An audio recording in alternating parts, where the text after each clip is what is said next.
How to begin the coil wall pocket. In this demonstration, we're going to be focusing on the slab, which is the wall base. That's what's attached to the wall, as well as the pocket, which is made out of a pinch pot. Later on, we will talk about applying the coils. At this point, you should have had your drawing plan approved, and we need to grab the template that corresponds to the shape of that wall base slab. So for my example, I'm using the rectangular one. So this is 7 inches by 10 inches. I also have templates that are slightly larger, 8 inches by 11 inches.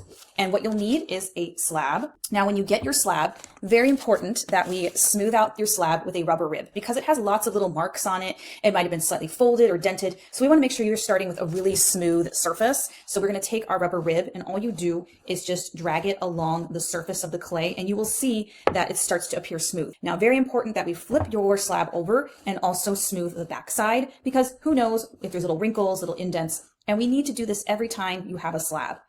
Do not push too hard with your rubber rib or you might remove too much clay. Next, we're going to grab the template and we're going to trace the template with a needle tool or cut directly with a fettling knife. For the purposes of this video, I'm going to cut it sideways, but you definitely want to double check that your slab is large enough. To cut with a fettling knife, make sure your fettling knife is all clean. You're going to hold onto the template as you cut.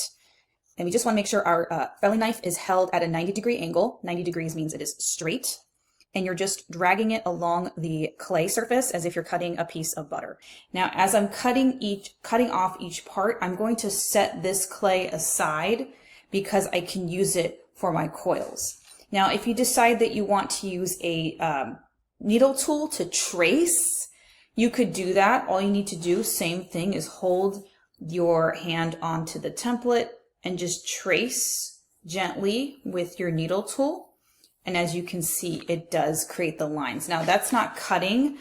I do not suggest cutting with your needle tool because this is cylindrical. It doesn't really cut very well, while a fettling knife is much thinner and it will cut. So for the rest of this video, I'm going to actually cut around the template. But so now my wall base slab has been cut out. So the next step is to use your fingers and water to smooth out the edges of the slab. We don't want to have any sharp edges. So how do you do that? Just take a spray bottle, add some water on your fingers, and all you need to do is you're just smoothing out the edges. We're not trying to apply a lot of water. We're just smoothing them out. You may need to pick up the slab carefully. I'm going to apply more water to my fingers. So my wall base slab is complete. It's smooth. So my next step is returning to my drawing and think about where you're going to place that pocket. So we're going to plan where to place the half pinch pot, which becomes your pocket for the wall.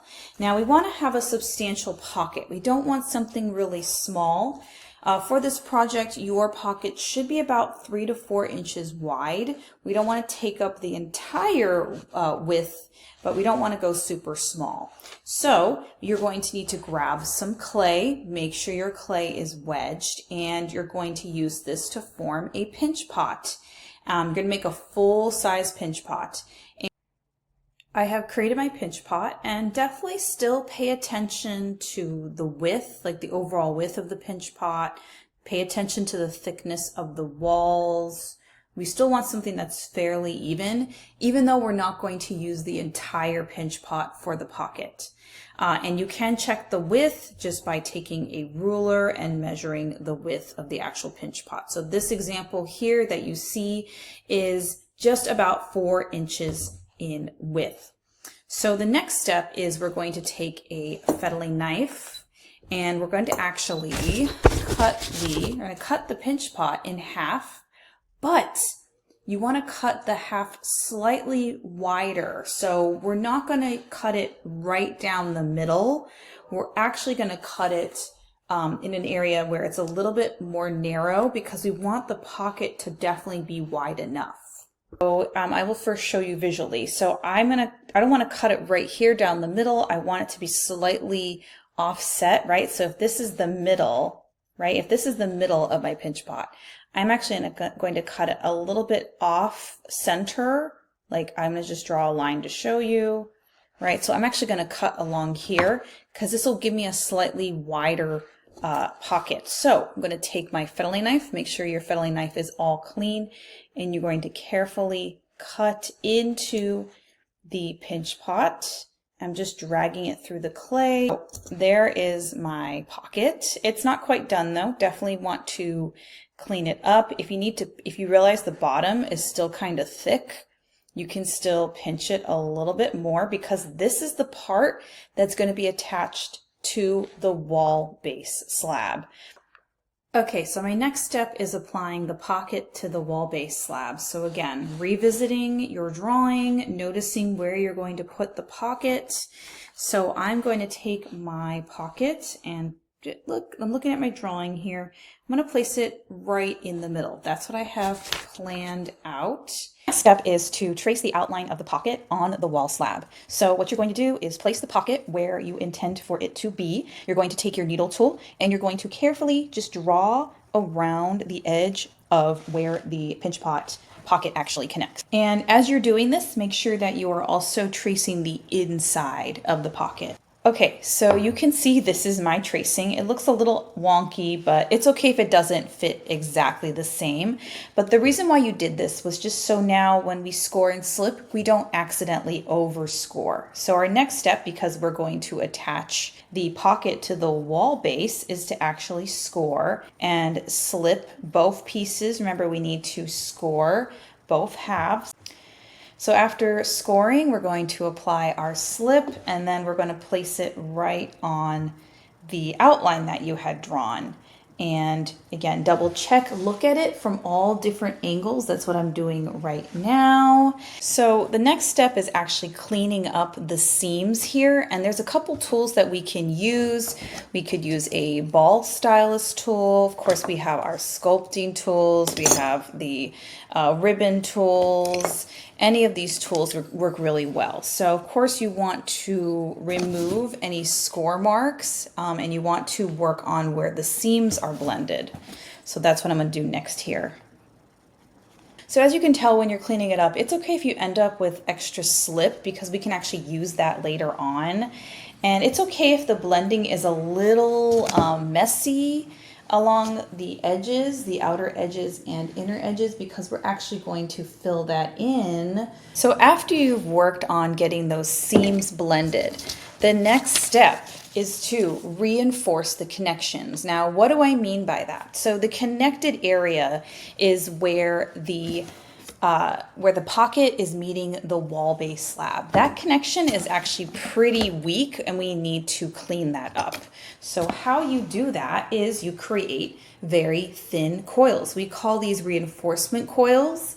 And the point is they're meant to reinforce the clay. Now you don't need a very long coil, you need a very thin coil. It's okay if you have several thin, shorter coils. It's probably easier that way rather than using one long coil. So what we're doing is we're adding a thin coil to the area where the pinch pot attaches to the slab. And we're going to use lots of tools to blend in the coil. We don't want to see the coil. Here you're going to see me work on the outer edge, but you can also put a coil on the inner edge. So to attach your reinforcement coil, what you're going to do, you need your coils. So right down here where this is attaching, we're going to score. So you should plan on putting a reinforcement coil all along the bottom here. You can see the score marks right there.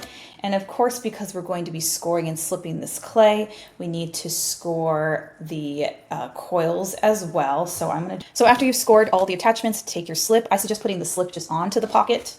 Onto that connection, and you're going to take your coil and you're going to place it along here. You can see it right there, and we're going to push it kind of into the pocket. Now again, you don't want to push so hard where we move the pocket. We don't want to move the pocket around. So you can of course blend with your fingers first, but it also is helpful using your different sculpting tools because again, we want to make sure that pocket is blended into the surface of the clay. So as you're working on this, don't forget to blend the upper part of the pocket as well, because that reinforcement coil should end up along there as well. Okay, so I pretty much finished cleaning up this connection down here. So you can see that's what the bottom of the pocket looks like. You can see a little bit of where the coil or the reinforcement coil went. And again, if you need to, you can add a thin coil to the interior for stability. That's going to be your choice.